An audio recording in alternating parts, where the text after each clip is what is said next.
Don't be an anonymous investor. Join the stock market social media platform public.com. Invest any amount of money and share with friends and new friends. Discover new opportunities such as new companies and potential business partners and useful tools for beginners, and share your experience with friends on public.com. Link in the video description gets you $5 for being a Grid Network viewer. Use the referral code GRIDnet for your free $5 to invest and start investing and networking on public.com.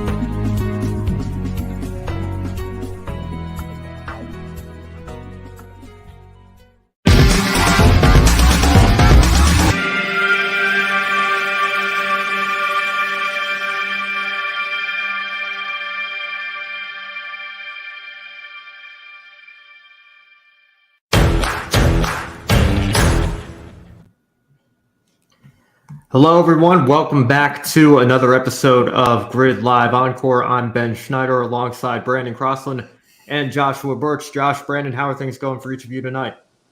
I'm doing very well, thanks, as well. Voice hasn't gone after yesterday. 5 hours on air for IndyCar, 2 hours delayed and all that lot. And I'm doing surprisingly okay.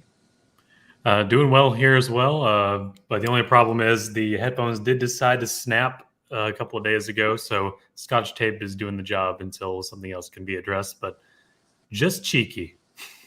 Yeah, Scotch tape I think is pretty underrated. It can do a lot of things with just a little bit of strength there. So hopefully you guys are both hanging in there. And Brandon, we'll see you in a little bit. First, we have a brief Indy Lights recap to do with Josh, and we're going to talk a little bit more about Linus Lundqvist and continuing the dominant season that he's had. He extended his championship advantage once again. And we'll pull up the results for you so that you can see it there. First win of the season since he swept the Detroit doubleheader. It's his fifth win of the year overall. It's been a little while since he got a win, but obviously he has been so dominant this year in terms of the points and continues to run away with this championship advantage that he has. Looking at the rest of the pack, Stingray Robb finished second, followed by Hunter McElroy, Matthew Brabham, and Christian Rasmussen completing the top five. Lundqvist spoiling the Andretti party there with their teammates running in second through fifth. So Josh, I think it's pretty clear at this point, and it's been clear for a while, Lundqvist has one hand on the championship. But who among these Andretti teammates do you think is in the best position to fight for second place? That seems to be what the fight is going to be from here on out. Well, I'm going to go a little bit off on one here as well, because everyone is going on about Hunter as well, saying, oh, he's second in the championship as well. He looks great in the run as well to defend against Stingray Robb. But I'm personally backing Stingray Robb as well. He has been more consistent throughout the season. Yes, him and Hunter have both had 6 podiums as well, and Hunter's had 2 victories, of course. Compared that to Stingray, who hasn't had a win this year. But looking at that, only in the first race at Detroit was Hunter outside of the top 5 finishing positions. He's been inside the top 5 every other round of the championship. He too has scored 6 podiums, 4 thirds and 2 second places as well. Constantly on the pace as well. Compare that to Hunter, he was 14th in St. Pete, 12th in Alabama as well. Then he got a good season going on until the first race in Detroit, where he finished 12th. And after that, he's picked up again. But that failure in the first half of the season, I think, is what could cost him when we go back to the more complicated oval and street courses coming up, because we've got a doubleheader coming up, haven't we, as well at the last round of the season in Laguna Seca, and we've got Gateway coming up next on an oval, and Portland too. So ovals don't really feature good for Hunter in the past as well. So I'm backing full on Stingray Robb to be the better Andretti out of the two of them. I think Stingray Robb is certainly just knocking on the door of that first win, and it's kind of been an interesting career arc for him. People might remember the name Stingray Robb, a bit of an unusual name there, but Haley Deegan won that race in Meridian 4 years ago. Stingray Robb was actually in that K&N West race, and now he's made the transition to Indy Lights. I think similarly to Ernie Francis Jr. did a little bit of K&N racing in 2018. I was there in New Jersey when he won the pole. Now he's here trying to make the transition open wheel in Indy Lights. So hopefully bright futures for both of them, but I think Stingray Robb is slowly getting better each and every week, and that win is probably only a matter of time. If not this season, hopefully he gets another chance next season as well. Now, on the subject of IndyCar in Nashville, generally speaking, just beyond the Indy Lights race, Brandon, obviously we'll bring you back in here for this one since you're a bit of a local on this subject. There's been a lot of talk after this race weekend as there was last race, the last year that we had this street race in Nashville. Is the street course too chaotic? Is there too much chaos going on? And is it too much of a race of attrition over streets? Is the street circuit maybe not suitable for putting on the best racing, especially considering the fact that you have an oval called Nashville Superspeedway that IndyCar raced on for several years? So, Brandon, I guess I'll go to you first on this one, since, like I said, you're a bit of a local when it comes to Nashville and the area. Do you think the street course is too chaotic? And do you think the series should consider swapping it out to go back to Nashville to bring another oval to the schedule, or would you not mind seeing both? Well, Ben, it's not the most chaotic thing I've ever seen as far as street courses are concerned, but also, I guess with the local factor, I can think of a lot of other great streets around Nashville that would be a lot better suited for a custom street circuit race. But of course, they've had to deal with Metro Nashville and the city government, and we know Metro Nashville's city government's relationship with motorsports. It's not that blissful, but we've made things work. And in my opinion, there's a lot of better streets around Nashville where that could be done. I do like the bridge, but the northern half of the circuit is just way too narrow, and that's kind of where we saw a lot of the difficulty with pileups and just very, very much Monaco-style single-car lanes, not really able to do anything as far as passing, and it gets really congested. Not too great of a sight there on the north end side. The bridge side is really great, and I love around Nissan Stadium. Those parts of the circuit definitely need to stay if they're going to continue, if they ever decide to do some sort of redesign. But the northern half, I was skeptical when I saw it in the sketches back before we even saw a racetrack. And now I don't like it. But Nashville Superspeedway, I can't remember watching them there. I've, of course, seen the replays and things like that. That's a possibility as long as it's not a safety concern as far as drafting is. And they're always concerned about going back to big ovals again with IndyCar now. But, I mean, that was a different Dallara chassis, different car and everything. So we've progressed since then. Maybe it could be a better show. Who knows? Well, I know there's 5 perfectly good NASCAR and Formula One tracks in the Nashville area. So, if the street circuit doesn't work out, there's certainly things that they can fall back on. IndyCar to the fairgrounds. That would be something. That would be interesting. I think we might be pushing that a little bit, though. But could have better infrastructure. Certainly thinking back to the memories of those meetings when they were trying to bring the funds to the fairgrounds and try to help renovate that. And you are right. A lot of the locals not too happy with the local racing aspects. Yeah. Now, when I say locals, I mean very parenthetical. I mean Californians that moved and went where they don't belong. Yeah. Moved right next door. They brought their politics with them. Yeah, they moved right next door to a racetrack and then started complaining about the noise coming from the racetrack as if they didn't do their research and realize what. And it's almost the same anywhere else where that happens. It's the same cycle. It really is. Josh, Brandon brings up a good point. Obviously, the backdrop and scenery, especially going over the bridge, is really great to look at, and that also reminds a lot of race fans, I'm sure, of Monaco, but. Of course, Monaco is notorious for being very difficult to pass, and with how big the cars are these days in Formula One, it's virtually impossible to pass. So are you open to a street circuit maybe just redesigning the layout a little bit, or do you think we need more ovals in the IndyCar Series, maybe the Superspeedway, and of course Superspeedway in quotes, because it's only 1.33 miles, maybe that's the direction we should go instead? Absolutely. We need more ovals on the IndyCar schedule. I mean, it's per now, 3 ovals per year? It's maybe 4 this year, I think, off the top of my head. Texas, Indianapolis, Iowa, Worldwide Technology. Yeah, so 4 ovals. That's not a lot. We should have more than that.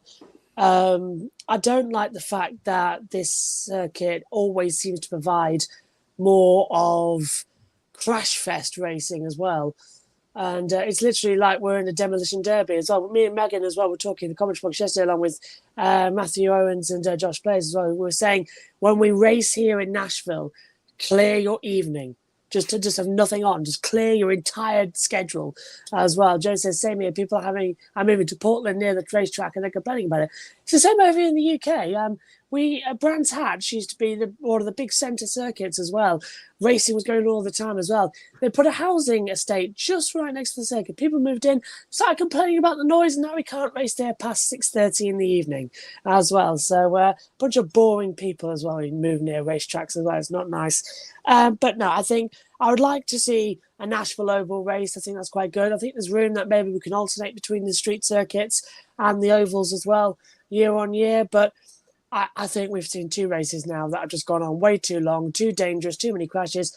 They moved the restart zone to the bridge where the start line is as well. They said maybe this could be a good counteract to all the carnage we saw last year.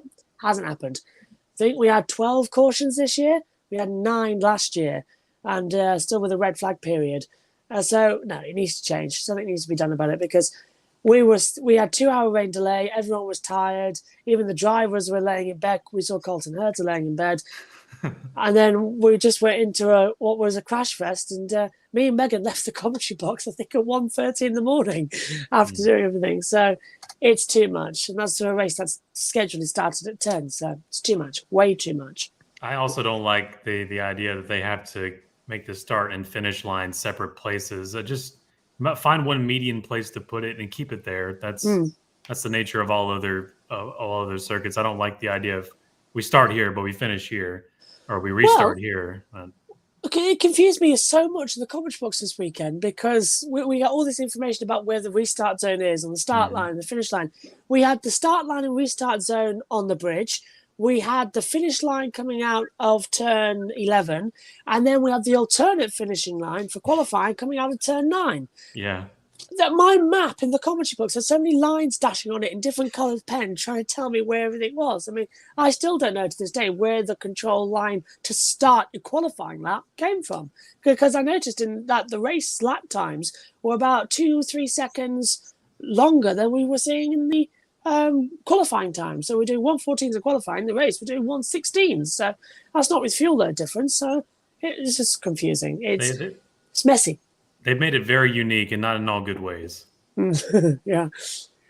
Well, and of course these issues are not unique to Nashville, but I can't for the life of me understand why NBC broadcasting both IndyCar and NASCAR on their family networks and the control that they have over setting the start times continue to insist on starting both series at 3 p.m., not just for the impact that weather might have and giving yourself a longer window, but also going directly against each other. And I know we say sometimes, I think the audience maybe doesn't overlap as much as we think it does, but there are still race fans out there that enjoy everything and anything and want to watch both, and they are being forced to choose, and trying to monitor both even during the rain delays just gets to be a little bit too much, I think. And also not a fan of the red flag at the end of the race for an incident that wouldn't be a red flag if it had happened at any other point in the race, just to try to get a green flag finish. But again, that was an issue that came up at the Indy 500 again this year after Jimmy Johnson's crash and trying to set up a dash to the finish there. It's like overtime, except we're not actually extending the race, which I guess is a little bit better,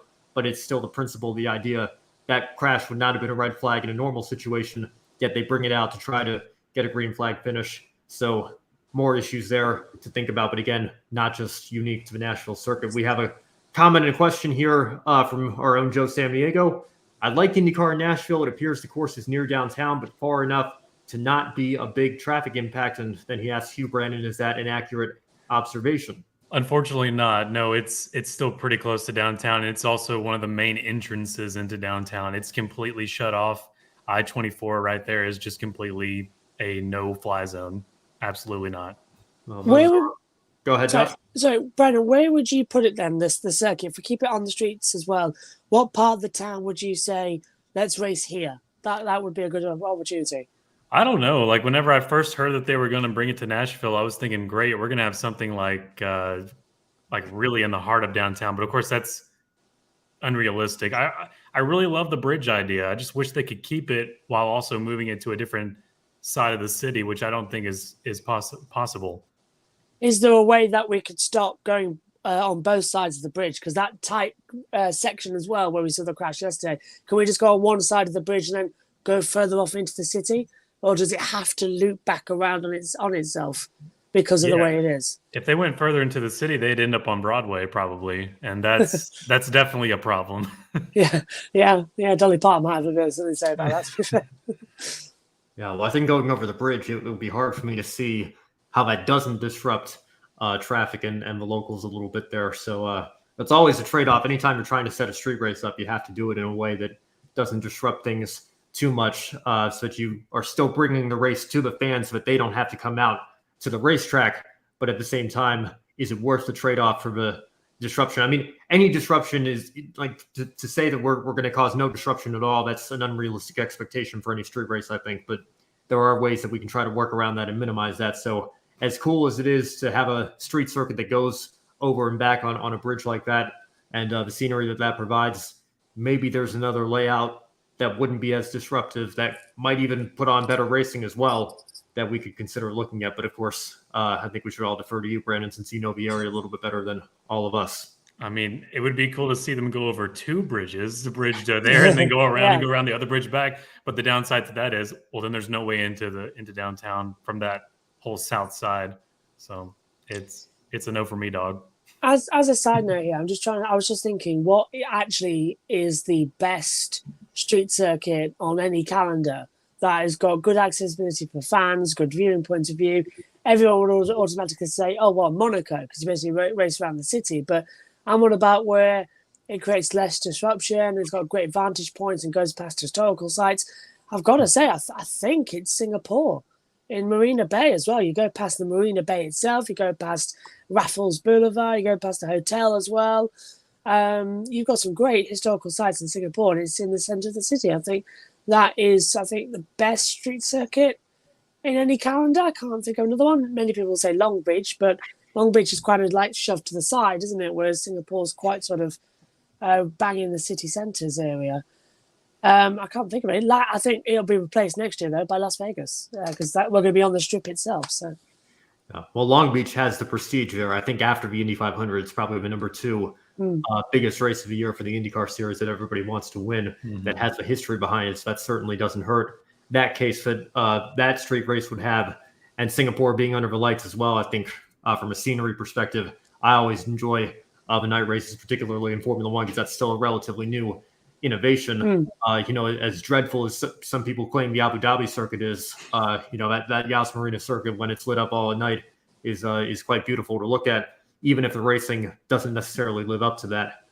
Seth Eves here, another friend of the show. How you doing, Seth? He says he's always been partial to Long Beach, and I think, again, looking at it strictly from IndyCar, because obviously Singapore would be venturing out in the Formula One, I think it's hard to find a street race that has the same appeal that Long Beach has. As much hype as the Nashville weekend has gotten, we've done 2 races there. We've done 40-something for Long Beach. I think there's a little bit of a ways to go before we build the tradition up enough that you can say it rivals that. So we'll see what happens going forward. Josh, you have one more thing to add here? Yeah, just quick. You were mentioning about how beautiful night races look as well. I've always been of the opinion that I think Long Beach should be a night race, and it should alternate. 1 year's night race, 1 year's day race. I think that would be a beautiful setting as well around that Long Beach circuit, because you've got the skylines as well, but it just would work. If you get the fountain all lit up as well, looking beautiful as well, I think there's something there that could be really special. A night Long Beach, and then the next year it goes back to day, and we can flip between the two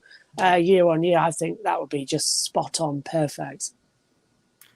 Well, we will see what happens with Nashville and IndyCar going forward. There's a whole different range of options that they can choose from. And again, I think maybe it doesn't even have to be mutually exclusive. Maybe you have maybe not a weekend doubleheader, but run a street race in Nashville one week and then go down the road to Nashville Superspeedway and add another oval to the calendar. I think the NASCAR return that we've seen the last couple of years has gone very, very well. Who's to say IndyCar couldn't do the same thing if they market it well enough and get the oval audience back as well. So a lot to consider, and we'll see where things go here. Joe Samaniego agreeing with you, Josh.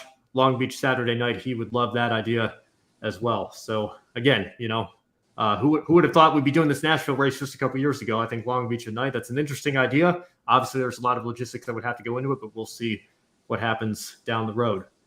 Now, let's shift gears to something completely different. ARCA at Michigan, and we'll get into the Xfinity race there as well shortly enough. But it was Nick Sanchez who won yet another race, his third win of the season.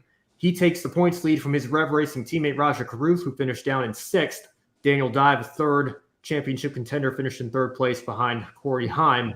Now, as I mentioned, Sanchez has 3 wins on the season now, while Caruth and Dye are still looking for their first. So, Brandon, with that in mind, even though he just took the points lead, you think of the momentum the wins maybe provide. Has Sanchez emerged now as a championship favorite? He's emerged as a favorite. He may not be the sole favorite. He's still got a lot to deal with there with Sammy Smith. 4 top 5s there for Nick Sanchez so far, 9 top 10s, 3 wins, including the one here at Michigan. And he's done really well along with Rajah Caruth and Daniel Dye kind of being the 3 there at the top. It took a lot to win there at Michigan. He was definitely not the fastest car, and he really had to shake things off there to get the win. Yeah, well, and that's the interesting dynamic with ARCA as well, is that you have these guys like Sammy Smith that weren't old enough to run some of the early races, and for them it's just a matter of trying to go out and get the wins. They're not as worried about the points. Obviously, I'm sure they'd love to climb as high in the points as they can, but especially with the 50-point bonuses that come after each set of 5 races here, I think Sammy Smith probably has a ceiling of maybe 4th place. We'll see. Hopefully Tony Breidinger, Amber Balkin, Greg Van Alst, they can pick up some momentum again. But with how they've been running a little bit behind the part-timers and also the 3 main championship protagonists, Sammy Smith probably isn't going to be higher than 4th in the points to end the year. It's just impossible to make up that many points this late in the season. But in regards to Nick Sanchez, I think he's certainly emerged as the number 1 at Rev Racing right now. Rajah Caruth has had a solid season. He's done everything but win a race, and I'm sure that win is going to come at some point. But it just seems to me like the momentum is with Sanchez at the moment, and hopefully we can get some good battles between him and Caruth and Dye to close out the season, and it won't be a runaway. But if I had to place my bets now, it looks like Sanchez is in the best position, so we'll see if he can get the job done. Now, let's shift gears to NASCAR Xfinity, and I actually want to go through some news that's broken in the last couple of days before we get into the race recap. We have some news that was teased during the SRX season. I believe Marco Andretti said they were working on a NASCAR Xfinity deal, and that deal has been made complete. The newly crowned champion of that series and the IndyCar veteran is going to make his NASCAR Xfinity debut for Big Machine Racing in the upcoming race on the Charlotte Roval. So, Brandon, I'll go to you first. What are some reasonable expectations for Marco ahead of his debut? And do you think, I know we were texting about this a little bit when the news broke, do you think this might lead to an opportunity for him to potentially do the Indy Charlotte double that we haven't seen in quite a while? Yeah, it's exciting, and that's only a possibility in our head, I guess, because it's at Charlotte. Although, of course, it is on the Roval, and it's in the fall instead of the Memorial Day weekend. But Marco Andretti finally making his NASCAR debut. It's long overdue. If you look at his family history and everything like that, I'm glad that Big Machine has given him this shot. And I think a reasonable result with the Xfinity field the way it is and his road racing experience, yeah, you got to expect at least a top 20. And that is, of course, if nothing goes wrong or mechanically, or if he's not caught up in anything like the Tums corner or anything like that on turn 1. But he should have a good outing, and we really would like to see somebody do it again, the old Indy Charlotte double. It's been way too long since we've had a driver attempt it, and just the feat of doing it alone is something to be appreciated, and to recognize the fact that you were going 500 miles at Indianapolis, going through all the day of media and everything, and then you get into a helicopter, take an IV fluid, and then go to Charlotte for 600 more miles. Are you kidding me? It's just superhuman stats, but we've had a few do it. It'd be cool to see Marco join that list, if he's even interested in ovals. That's true. Josh, go ahead. I think he definitely would be interested in doing the ovals as well. It's in his blood as an Andretti as well to take it as well. And I think as well, we're going to see him a little bit. It's stock car racing is obviously different to four-wheel racing, but he's got a championship in his belt as well. So I reckon as well, we're going to see him right on the pace, right from the money as well. Marco is such a fast driver as well. No matter what car he's been in as well, he's dominated, whether it be stock car, IndyCar, even an electric car in Formula E as well. He was in for a couple of seasons in Andretti, Avalanche, and he was doing really well. I decided to leave it there of his own accord. But I reckon as well he could be right up there in the weekend double that he's doing. And speaking as well with the double of IndyCar and Charlotte as well over Memorial Weekend as well, I've got this feeling that it hasn't been done since, 2014? Maybe 2015, one of those years? Kurt Busch was 2014. That's the last time it's been There you go.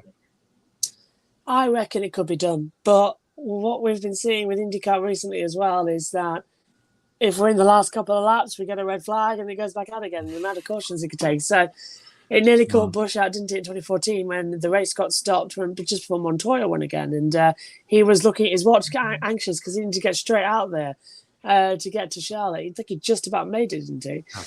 Montoya was 15. I think Hunter Ray was 14. That's it, yeah. But there was a red flag almost in the 14 race, yeah. They all blur into one. But yeah, I remember watching that race.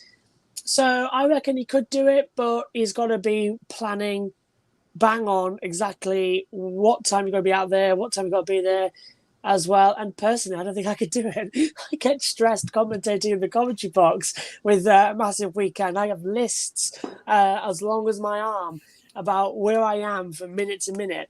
I don't think I could take it with my level of anxiety to have so much faith that the race is going to end on time, the plane's going to be taking off on time as well, we're going to get there in time, we're going to get to the circuit on time, the car's going to be...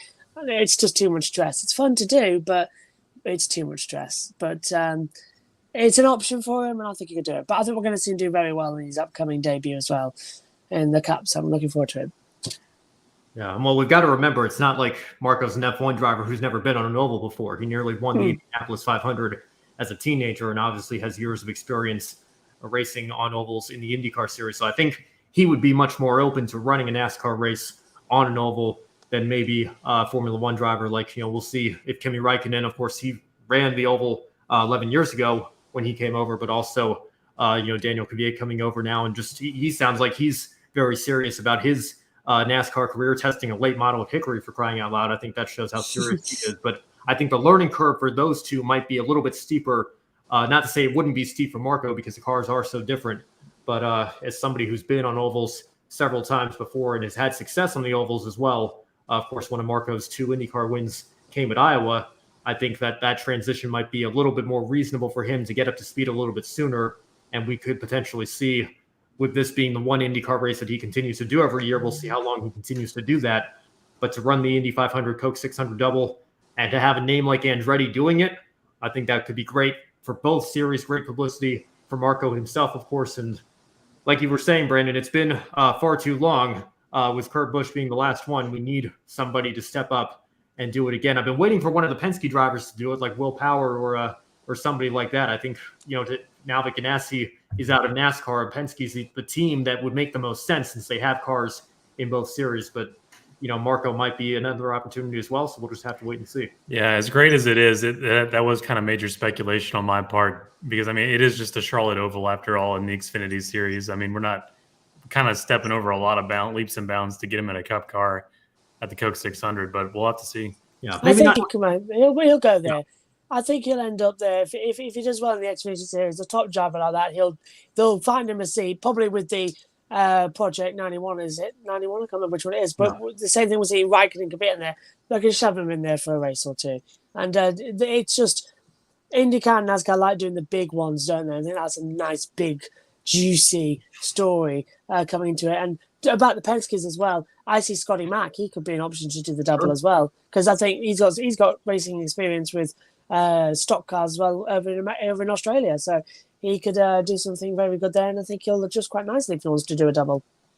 Yeah, maybe not 2023, but I think a couple of years down the road, if he is serious about this stock car switch and looking at how he's run in SRX, winning a championship there. I know people have very mixed feelings on SRX, but he did have to beat several legends of motorsport to get that job done.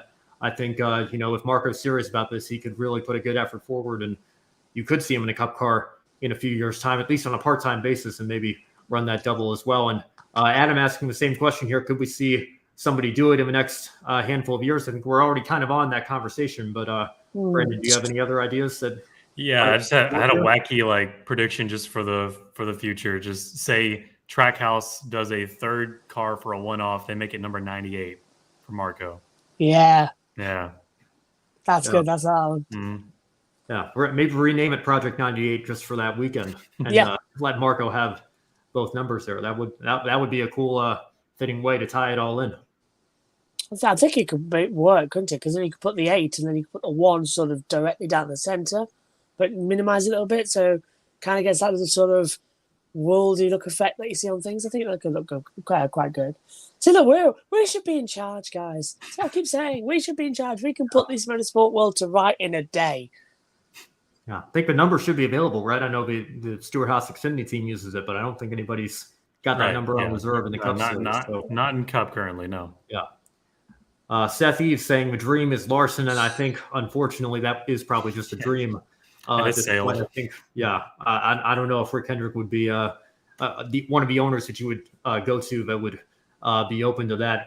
Although I think there's part of that clause in his contract that lets Larson obviously continue to do some dirt racing. But again, the Indy 500 is just such a commitment. And I'm sure the racer that Kyle is, if he was going to do the double, he would want to do it right. He wouldn't want to do it just for the sake of saying he checked it off his list. He would want to put forward a legitimate effort that would have a chance to win the race. I think everybody that we could possibly think of here would want to be doing that.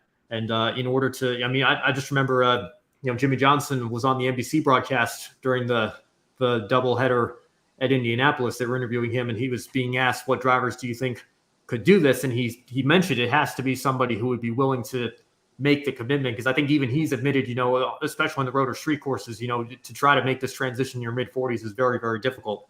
And, if we wanted to see somebody who could do it well and make that transition, you'd have to get somebody who's in their mid to late 20s who could still take a few years to try to make the transition, do it well, do it right, and get the job done and potentially go out there and contend for wins.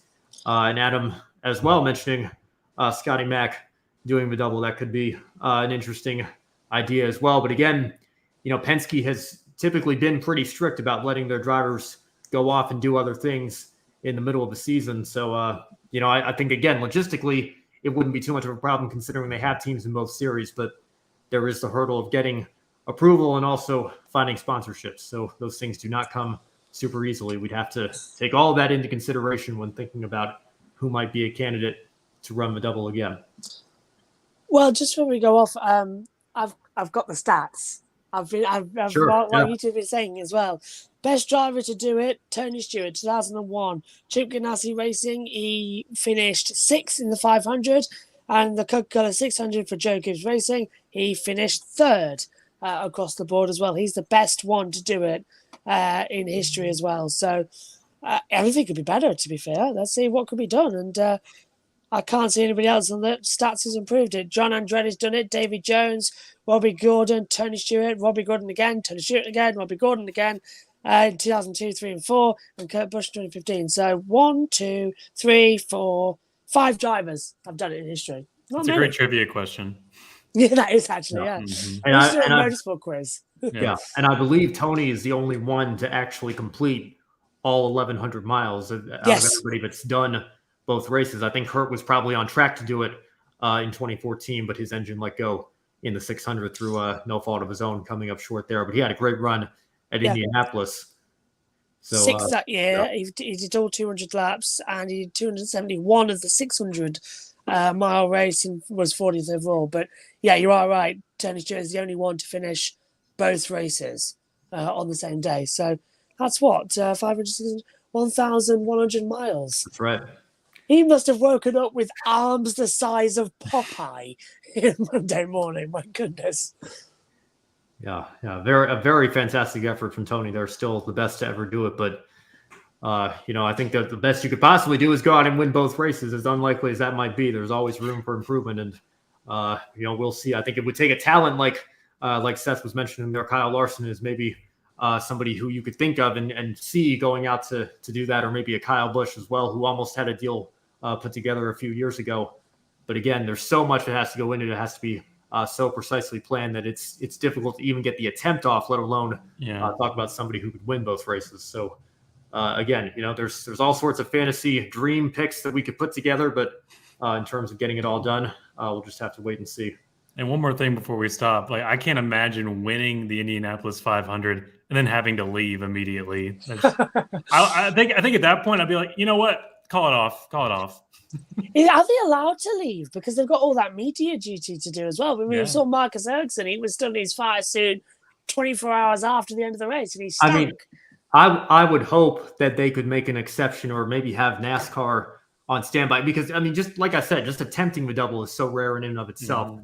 You would hope that, you know, if somehow, some way Kurt Busch had won the 500 in 2014, NASCAR could maybe have been a little bit reasonable and maybe push the start time back a little bit, as IndyCar could also maybe be reasonable, and maybe Kurt will go to victory lane and they'll take a couple of pictures, he'll drink the milk, and then he'll get straight in the helicopter and we'll save all the big media for the week following after that. But I think they had, if I remember correctly, I think it was Parker Kligerman that was on standby for Stewart-Haas in case something did happen and Kurt couldn't make the start of the race. And then, it wouldn't matter because the driver that starts the race gets credit. So even though Kurt probably would have taken over after the race started, Parker would still get the credit for the results. So, again, so many layers to think of here, including, as Joe reminds us, overtime as well. Not in IndyCar, but yeah, it would. I guess it would be more than 1,100 miles if the NASCAR race went into overtime.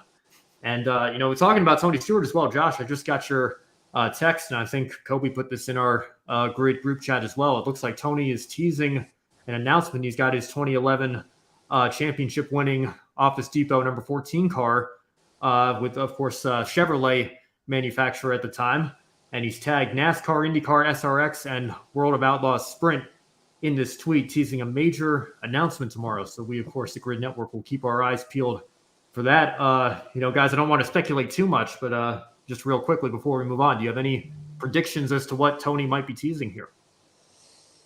I think he's a bit too old to get behind the wheel, isn't he? I'm not too sure.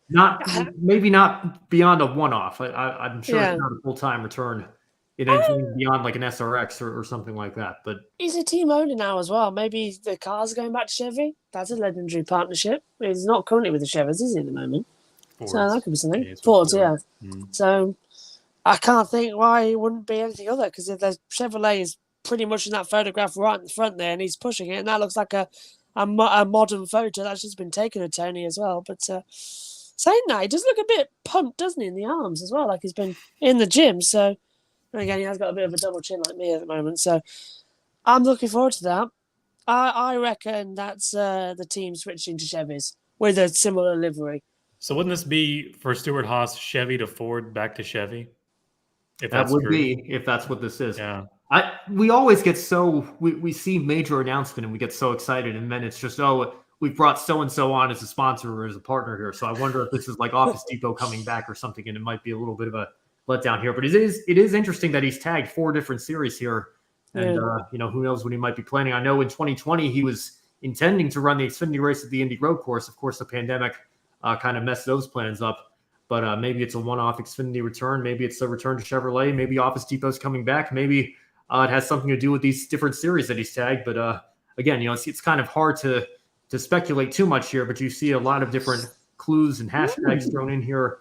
Not really sure what Tony could be teasing here. Joe maybe mentioning Home Depot coming back. That's one of the few things that I actually don't see here in this tweet. So I think that would really be surprising. Josh, you have something else? 3 days ago, Tony Stewart tweeted, spent a lot of time in the Indy garage looking at race cars. It got me thinking about doing something special for the fans. Hashtag IndyCar, hashtag NASCAR, and hashtag thank you fans. So from what we understand is that I wonder if he could be buying the AJ Foyt racing team. We know AJ Foyt is looking to be selling up as well. So could this become Foyt Stewart Racing in IndyCar? Oh, that's why Tony ran the 14 when he bought into Gene Haas's Cup team, and of course, AJ Foyt is his hero. That would be a very interesting partnership. Just coming off of the double discussion, the wheels are turning in my head. This is probably way out there, but is Tony Stewart announcing that he is going to run the double? That would be send major shockwaves all throughout the sport of auto racing as well. Blew my mind. If that happens, we have just been talking about that, and we're We saying have. about how to be the best one doing it. We are going to get clipped on every news channel that we were talking about it a day before the announcement. Their lawyers, if that's true, their lawyers will be like this, who talked, biting their fingernails off because we've just been talking about it. No, that would be crazy. I think that's probably a little bit out there for Tony at this age to do something like that. Would be a tremendous effort. Of course, if anybody could do it, I wouldn't put it past Tony Stewart. But it could be a partnership like you're mentioning, and Joe mentioning here SFR and SHR need another partnership for SGR in between. I don't know. Maybe you could buy into Chip Ganassi's team as well. But I guess that would be a conflict of interest. I'm not sure what you'd come up with there. Well, let's put this subject to rest here. I know it's been an exciting discussion here about the double and all the fantasies that are rolling through our minds here. Hopefully somebody will do it again one day. But in the meantime, we do still have one other piece of Xfinity news that broke today involving colleague racing, and we'll get to that right now. Josh, you're going to love it. A full-time Cup driver returning for a one-off Xfinity race here.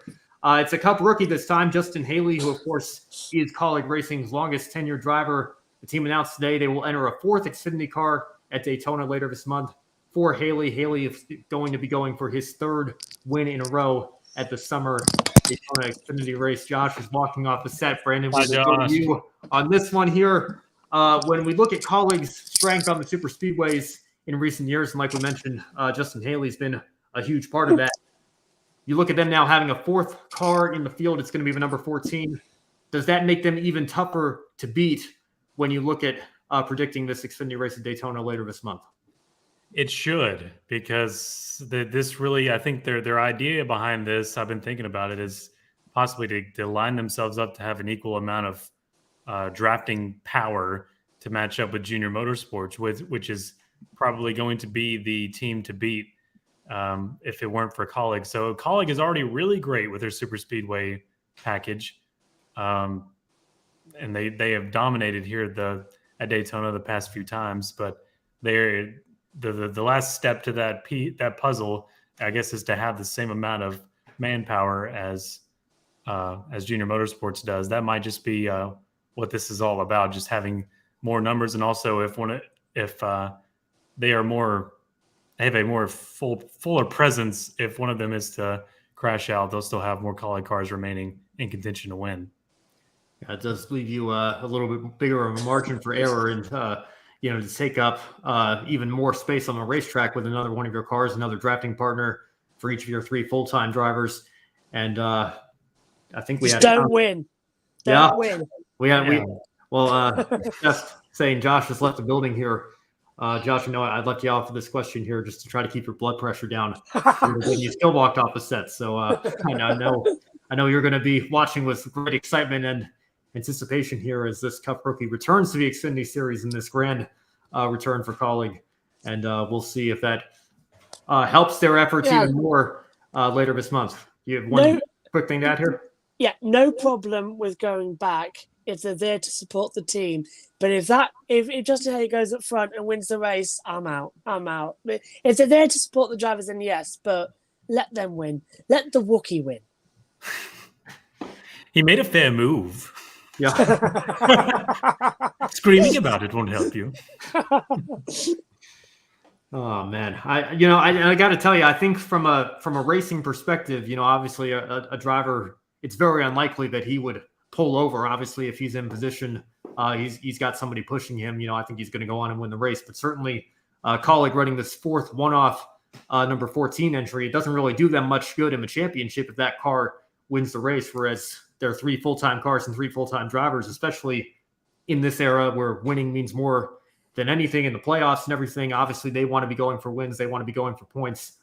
So it would be interesting to see maybe if team orders come into play there, since Haley's obviously not racing for anything beyond just trying to go out and win this one race. But again, with the way the draft works and everything, it might even be hard to try to, fabricate something like that. Obviously, if you're set up a certain way coming to the line, entering the trial, it's usually a bit late to try to, stage a finish like that. Although if anybody could do it, I'm thinking back to the finish last year as well when the Colleague teammates were three wide. They've just been so good on the super speedways the last few years. And now that they have another entry in the race, I'd expect them to be even bigger favorites going into the race here upcoming at Daytona. Now, flashing back to the race this weekend at Michigan, we have to continue to talk about Ty Gibbs and the job that he has done as well. It was yet another victory for him, his 5th of the season, 9th of his career. Gibbs also had a fantastic 10th place run in the Cup Series race as he's continuing to fill in for Kurt Busch in the number 45 for 23XI Racing. Now, Gibbs was the Xfinity Series Rookie of the Year last season, despite the fact that he ran just barely over half the schedule.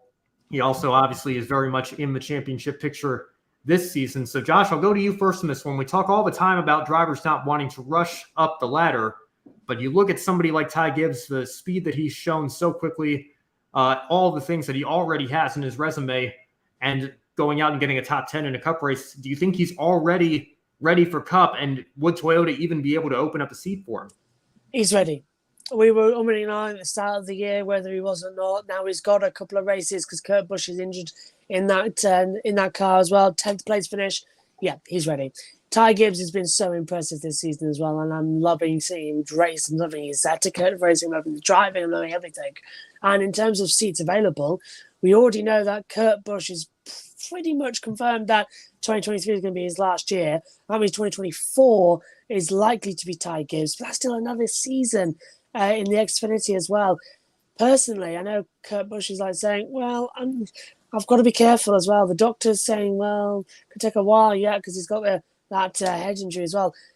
If I was Kurt Busch, I would probably retire now and just say, that's it, I'm done. I've got nothing left to prove. And give Ty Gibbs the shot. I think Ty Gibbs is the obvious replacement for that Toyota. And I think it's got to happen sooner or later. You don't want to do a George Russell and keep him in there for another year. And by the time he gets in the car, it's nowhere near competitive as it once was. So get him in there and get him in soon. I'd rather see Kurt Busch leave and Ty Gibbs in than not have Ty Gibbs at all and miss out on what could be a legend in the Cup Series. Josh, which Toyota do you think he needs to replace this year? Was that Kurt Busch? Kurt Busch, definitely, yeah. So he needs to go ahead and speed up the process and be Kurt out. Busch, I think Kurt Busch should really retire at the end of this season. Yeah. And then going into for 2023, he's already saying that it could be his last year in 2023. I think he should speed it up now and give Ty Gibbs the seat for 2023. I mean, he's already proved how good he can do in that Cup Series. So yeah, that's my way. He should replace Kurt Busch. Just making sure I heard it right. But I mean, also we're seeing these problems with Kyle Busch. That's another Toyota seat that might possibly open very well. And who knows, by the end of the year, Martin Truex Jr. might even call it quits. I don't know what his plans are, but that's another Toyota. But other than that, that's about it as far as open spots for Ty Gibbs. He's an enormous talent. And as much as we've talked about him at the beginning, as much as we've talked about him at the beginning of the season, and we kind of didn't really like to as much, Ben, you and I, at the beginning. It felt kind of repetitive, but more and more he's shown he's just like a Kyle Busch in 2004. I mean, he's just sprouted out of thin air, and he's now just a phenom that's ready to get a seat and explode. And he's going to do it pretty soon. Just depending on where he goes, that's the big question. Well, I'm just thinking about the Toyota Cup Series seats here, and of course, we know now more than ever. You see what's happening with McLaren and IndyCar and Formula One and Alex Palou and Oscar Piastri. Contracts are just words on paper. Tweets are just words coming from a verified account digitally that a driver can come out 10 minutes later and completely deny. So I don't think we should ever look at anything as 100% entirely set in stone, but I have a hard time seeing Toyota let go of Christopher Bell at this point. I think he still needs a little bit more time to evolve into a weekly contender and a contender for a Cup Series championship. Denny Hamlin being involved in ownership with Toyota now, I don't see him leaving. Martin Truex Jr. says he's coming back. We'll see the situation with him. And of course, we wish his longtime girlfriend, Sherry Pollux, well. I know she's battling some health issues once again. So that could always factor into the decision that's made there, depending on how that goes. So we're wishing them all the best. But it looks like Truex for now will be back. He's announced that's his plan. So you look at the other seats that are available. You just have the 2 seats of 2311. And again, Bubba Wallace seems to be the flagship driver for that team. Hard to see him being shuffled around, going elsewhere at this point. That partnership is just getting started and just coming into their own with how he's been running the last few weeks. So that leaves the two Busch brothers. And obviously, Joe's asking the question here, do we think Kyle Busch is more likely to be in the 18 or out? I keep feeling like there is still time to get a deal done, but you would have liked to have had that deal done by now. And here's the thing that I think is maybe getting lost in all of this when it comes to Kyle Busch. I think Kyle needs more sponsorship than Ty Gibbs would need to get that seat, because Kyle is a veteran. He's a 2-time champion. And I think his salary, even if he were to take a pay cut based on what the Mars sponsorship provides, the salary that Kyle commands versus a would-be Cup rookie like Ty Gibbs might factor into that decision as well as to how much sponsorship you would theoretically need for that car. So if Kyle Busch gets an offer elsewhere, I'm sure Toyota would love to keep him. Joe Gibbs would love to keep him. But when you have Ty Gibbs waiting in the wings and the talent that he clearly possesses, and questions as to whether or not he's already, just before his 20th birthday, ready to move up to the Cup Series, would Gibbs be willing to give that seat to his grandson, knowing that he wouldn't need as much sponsorship to put him in that car for a full season as compared to Kyle Busch? And would he be willing to let Kyle Busch walk? That's the Joe Gibbs perspective. Then you look at the 2311 perspective. Kurt Busch is the last remaining driver who still competed with Dale Earnhardt. It's easy to forget just how long he's been around.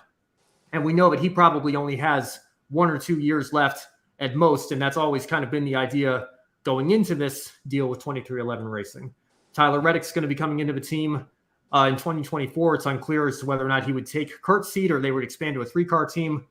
But now Kurt's dealing with these concussion-like symptoms. So do you maybe take a step back if you're Kurt and think, I'm in my mid-40s now, I'm the Cup Series champion, I've got nothing left to prove here. Is it worth the risk of getting another big hit, getting another concussion, and potentially doing damage that could last beyond and into retirement and not be able to enjoy my retirement? Do I maybe just step out of the car now? Is this a sign that maybe it's time for me to step away and let Ty into the 45 car and make his Cup debut a little bit sooner than expected? So there's a lot to consider here, but I think if Ty were to move to the Cup Series as early as next season, it's probably going to be in one of the Busch brothers seats. Either Kurt is going to retire due to the concerns about his health, and certainly we wish him all the best as well. And I expect him to make a return this season and fight for a championship, but he may just decide beyond this season it might not be worth the risk. And then obviously Kyle's contract situation is up in the air. Those are probably the two most likely options for Ty Gibbs if he were to move up in 2023. It looks like we just lost Brandon here, but hopefully we'll get him back shortly. See, we have go ahead, Josh. I definitely think, in my opinion, as I said, I think it's Kurt Busch who will go, because I can understand as well with the sponsorship as well, with Kyle Busch as well being just sort of more expensive to run than Ty Gibbs as well, and obviously put him in the car, put Gibbs in the car, be cheaper. But do we really want to lose either of the Busch, or do we want to lose both the Busch brothers? That's a question. They are such a good talent together. They've proved that they can both race as competitively as each other. I just can't see it. Kurt Busch, I think, is more likely to retire than Kyle Busch being forced out. But I think IndyCar should possibly... IndyCar. It's late.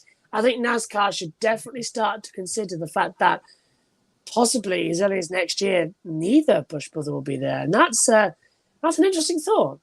As you say, that name's been around since the Earnhardt days. It's weird. Yeah, well, and talk about, obviously Kyle is very outspoken and he hasn't been too thrilled with certainly the Generation 6 car. Obviously, we have a new next-gen car now, but Kyle, I think, is on the longest stretch of his career without a top 10 finish. Of course, he would have had one at Pocono, but that got taken away with disqualification. So if Kyle maybe just decides that he's not super happy racing in NASCAR at all, he's already stepped away from the Xfinity Series, would he maybe take a step back into just an ownership role and go race something else just for fun? Because again, Kyle has nothing to prove either. He's a 2-time Cup Series champion, has the most wins across the top 3 divisions, the top 3 series. I think, that's something to consider as well. What if they swap? What if one of the Busch brothers goes to Xfinity? Takes Gibbs' seat. I mean, we've been against the swap all year. Yeah. But could that happen? Well, that would be...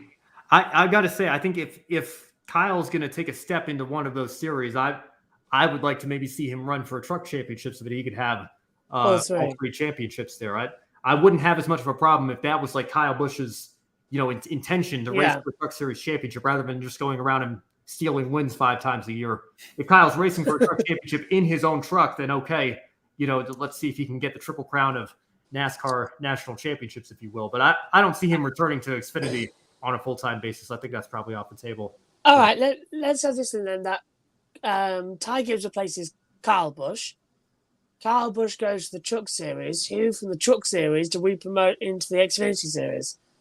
Who would take the seat for Ty Gibbs? I think it would have to be John Hunter Nemechek, would it not? I think, because it's easy to forget Nemechek did a Cup season. He went back to trucks because there was a better opportunity for him. Obviously, he's running well. If an Xfinity seat of that same caliber opened up for him with Toyota, I think he's certainly the one. You look at Kyle Busch Motorsports, the prospects that they have, Chandler Smith, Corey Heim, as great as they are, as talented as they've proven to be, I'm not sure that they're ready for a jump like that just yet over a guy like John Hunter Nemechek. So I think that would maybe be the rotation and how it would work out. Nemechek would take that Xfinity seat that's currently being occupied by Ty Gibbs. But, who knows? Toyota's very good at finding development drivers and getting them into the entry levels, but they only have 6 Cup seats. So it's a little harder for them to keep them once they get to the Truck Series and the Xfinity Series. I like that call. I like that little switch around. That makes everyone look a little bit happy. Makes Ty Gibbs very happy. It makes Kyle Busch a little bit annoyed, but might get the Triple Crown. So I think that's a nice little situation to go on as well. But my money's still on Kurt Busch to retire. I don't think I'd be surprised at this point. I think, with all the discussion, a concussion is not what it was, at least in terms of how it was treated 20 years ago. I know Kurt wants to take his health very seriously, as does NASCAR for Kurt's sake. And, that's obviously very important and we should be commending them for that. But maybe does that factor into Kurt's decision as to, how much longer, even if Kurt was maybe planning to do this 2 more years, maybe he now only does it for 1 more year. We'll have to wait and see on that front. We've gotten a lot of comments in the chat room. I want to catch up on them here. I know we've been, very animated here in our discussion. Seth asking about my background. I'm actually on vacation right now, Seth. So I feel like Stephen A. Smith, whenever he's on vacation and the Knicks screw something up, it's like I came off my vacation just to talk about this. But I am working on vacation here for you guys. So I appreciate everybody in the chat room and everybody tuned into the show tonight. Josh T, this is for you, our Josh here. Hello, at least I know I'm not the only crazy Englishman up at this time, LOL. Josh, I guess it's about to be 1 a.m. for you over there in the UK. So, of course, we always appreciate you staying here on the Encore show. So like Josh might have chosen as well. Here we go. Josh, we got the comment here for you as well. I was saying, I think it's 8 o'clock here for us just now. I think it's about to be 1 a.m. for you. Is that correct? Yeah, 1 minute to 1. Yeah, it's 12:59 and now it goes 1 o'clock. Yeah, so 1 o'clock over here. And me and Josh were commenting on the IndyCar last night as well. But I know that Josh said as well that he woke up about 3 this afternoon because it was just that exhausting, the amount of work we had to do last night. So yeah, don't blame him that he's wide awake as well. Even I'm wide awake as well. I'm going to try and limit my schedule because later on in the week there's a family party on Friday for my mum's 40th, 60, as birthday party as well. And then straight after that we've got Formula E. So I'm trying to change my time schedule a little bit to adjust to South Korea as well. So it's all fun. And Josh also adds, Josh is still being hypnotized by Megan's pit stop thoughts. Josh, I must confess, I wasn't able to catch your watch alongs because obviously I've been preparing and traveling here. Did something happen during the watch alongs with Megan that you want to share real quick? Yeah, Megan was basically, we had, I can't remember which driver it was now. It fails away from my head. Megan, or Josh will probably remember and tell me in a second, but I think it was Dixon who came into the pit lane 10 times during the race as well. Right. And Megan got really annoyed that happened constantly. I was like, no, Dixon won the race, didn't he? That's right. Yeah. Yes. Yeah. So Dixon came in 7 times. So who came in 10? I really cannot remember who came. It's just gone. One of the drivers came into the pit lane 10 times during the race. It could have been Newgarden, actually. And Megan was just so frustrated. Castaneves 10 times. Yeah. Thanks, Josh. Yes, Castronever's came into the pit lane 10 times. Dixon came in 7 times, and Megan is literally not stopped going on about it. We were walking around our town shopping centre earlier on, and she was going like this with her hands, trying to work out how Castronever was still inside the top 10, stopping 10 times in the race. So it was causing a lot of headaches, and I've never seen Megan so confused in the commentary box in my life than she was yesterday. One more comment from Seth, and then we'll wrap it up here. Kurt is heading for TV. When he retires, he's perfect at it. That is true. That's another good point, Seth. I'm glad you brought that up. Kurt has done well, in my opinion, on the Truck Series broadcast that he's done for FS1. And as we know, I think it's clear that Fox maybe needs some help in the broadcast department. Maybe Kurt could provide some of that. I think it goes much deeper than the booth, though. There's obviously production issues at a much deeper level. But I agree with you, Seth. I think Kurt has done a very good job given what he's had to work with in the Truck Series for Fox. And, who knows, he might have a career there when his driving days come to an end as well. So a lot of stuff to still keep our eyes on. It's crazy that, like I've said on Twitter, this might be the silly season we've ever had. Lots to follow all across the world of motorsports, and we'll continue to do so, not just here on Grid Live Encore, but all throughout our Grid Network programming as the season comes to an end. And the show is going to come to an end right now. We'll get into our one shining moments. Brandon, I'll go to you first, and I'll give you the option of anything you saw this weekend. As usual, what's your one shining moment from this weekend in motorsports? One shining moment this week is going to have to go to a Premier Series. It's got to go for Scott Dixon's 53 wins, second most in the American open wheel car racing history ranks. And now he's only got AJ Foyt to climb up to at 67. So it's going to go to the Kiwi Scott Dixon for the Music City GP win. And I'm with you there. It's been epic watching Scott Dixon continue to climb up that ladder. And 67 may seem like it's a long way away, but the way Scott Dixon is driving, I think he could still continue to be competitive well into his 40s, and he racks off 3 or 4 wins a year. Who knows? I don't think the 67 is out of reach. It's a very tall order, but I think if anybody can do it, it's certainly the Iceman, Scott Dixon. My one shining moment, I think, we talked about him for much of the second half of the show, but I have to go with Ty Gibbs, not just for the Xfinity Series win. We know what he's been capable of in that series, but in his third Cup Series start in an era where it is so difficult to jump into a Cup Series car. The Cup cars drive completely differently from the Xfinity cars, and we've been talking about how many winners we've had this season, how competitive the Cup Series field is, how much parity there is. To go out and score a top 10 finish in only his third start speaks to the talent that Ty has. Still some questions about the maturity. In fairness to Ty, I think he has kept it a lot cleaner the second third of this season now. We'll see as we get into the final third of the season and come playoff time if that remains. But Ty is only going to continue to get better. Like I said, he turns 20 in just a couple of months. There's so much time for him to continue to develop and improve. And as we were talking about tonight, who knows, we may even see him in the Cup Series as early as next year, depending on how things shake out on the Toyota side of things. But Ty Gibbs is my one shining moment this weekend. An incredible weekend, not just in Xfinity, but also in Cup as well, for that amazing young talent. Yeah, Scott Dixon taking that 53rd win, going for a 7th title now, as he's just a couple of points back from Will Power, which is getting exciting in that IndyCar series. Ty Gibbs doing amazingly well as well, getting another win in the Xfinity and doing well, debuting in the Cup Series as well. My one shining moment, let's mind a kid, roundhouse from where we've gone throughout it. I'll go to Indy Lights, Linus Lundqvist as well, taking 5th career win of the season. He's now over 100 points clear in the title. I think he only needs to finish, as we were talking about before the show started, Ben, he only needs to finish in the round about the top 12, which is obviously where everyone is, but the computer predicting top 3 in the next race at Gateway, I think he's got the championship. So bang on job from Linus Lundqvist, and if he's not in IndyCar next season, I'll be very disappointed. He's my one shining moment this weekend. And you bring up a good point about Scott Dixon as well, not just chasing Foyt's wins record, but also Foyt's championships record, because Foyt has 7. He has 7 championships in IndyCar racing across the different sanctioning bodies over the years as well. And Dixon could equal that mark. That record very much within reach. That could happen as early as this season, obviously. And Dixon is right in the championship fight, as he almost always is. So a couple of Foyt's records may be in jeopardy, and one maybe even this year.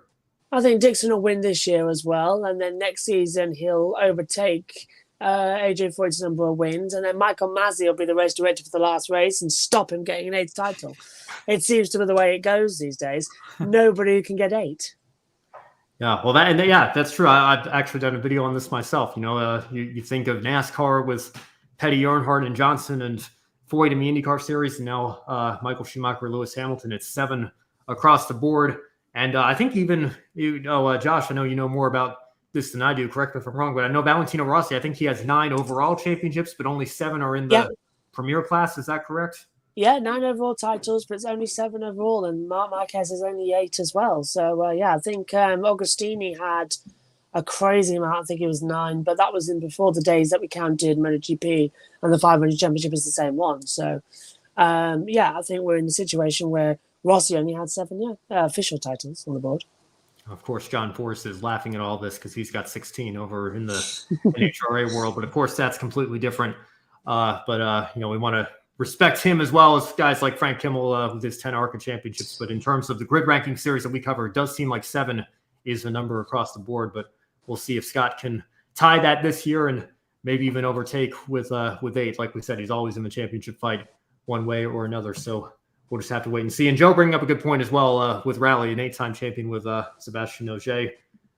Seth saying, Scott, if you get 7, just retire. Well, I think, again, he had nothing left to prove, but the way he's been driving, I think Dixon has several good years left in him, Seth. So, I don't see him stepping away just yet. But, of course, again, it's been the silliest season in years, so who knows? We could get another bombshell. Yeah, Agostini's got 8, and Nito has got them as well. Valentino Rossi's got 7 as well. So, it's Agostini who's right at the top with 8 Moto Championships as well. But I think that's 1 in the 250cc and then 7 in the 500cc. I'll double check that. But I know on the list that we get sent out on the MotoGP notes, I've just looked up, it puts Agostini at the top with Rossi in second. So it's always a difficult one. But the Anglo Nito as well is Spanish rider.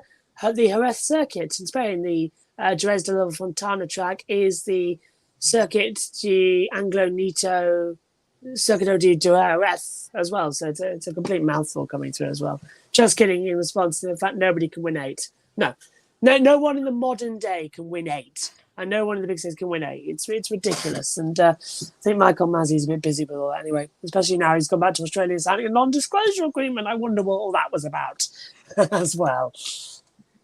A lot to keep track of, and we'll continue to do that here on Grid Network, but I think we have to wrap up our show for this evening. Thank you all so much for watching. If you haven't done so already, make sure you subscribe to the Grid Network right here on YouTube and follow us on all of our social media platforms, Twitter, Facebook, Instagram, and TikTok. We even stream on Twitch as well. I see we have 1 viewer watching us over on Twitch, so thank you for that. If you really liked what you saw tonight, you can consider taking a few minutes after the show to join our Patreon and help invest in Grid Network, keep us on the air throughout 2022 and beyond. And as always, thank you to our patrons, Colin, Deshelle, Mark, and Robin, for your continued support. If you'd rather make a one-time donation, you can use Buy Me a Coffee. And thank you to Edward, Amber, and Zachary, who have already done that. Finally, visit our sponsor, Public.com, the stock market social media home. The referral code you see on the screen there and in the description box below, GRIDnet, will give you $5 to invest. Public.com allows you to connect with your friends. You can make new friends and use tools to learn how to invest in the stock market. Now, on Wednesday, Kobe will bring you Grid Tonight with Adam Lemeries. Joe and Daniel have the Women in Motorsports program once again on Thursday. And as always, stay tuned for more Grid Live coverage as we get into the weekend with the pre-race wrap-up. And, of course, right here on the Encore show. Brandon and Josh, any final thoughts before we wrap up this evening? Final thought for me would be thinking about going into the IndyCar season finales that we've got coming out, 3 races left. Who looks the best to take the shot for the title? I think from what we've been saying, it's got to be either Marcus Ericsson, Will Power, or Scott Dixon, in my opinion. Everyone else seems too busy scrapping among themselves in team negotiations. So I think the other 3 that's going to come back ahead to go forward. I mean, it's going to be a very interesting end of the year. And I'm just thinking, time to go back to Richmond. Yeah, that's another oval. I know we were talking about that earlier in the show. Maybe IndyCar can come back to Richmond in a few years' time as well. But for tonight, we're going to wrap it up here. Thank you all so much for watching. For Joshua Birch and Brandon Crossland, I'm Ben Schneider. Have a wonderful rest of your week. Don't be an anonymous investor. Join the stock market social media platform, Public.com. Invest any amount of money and share with friends and new friends. Discover new opportunities such as new companies and potential business partners and useful tools for beginners, and share your experience with friends on public.com. Link in the video description gets you $5 for being a Grid Network viewer. Use the referral code GRIDnet for your free $5 to invest and start investing and networking on public.com.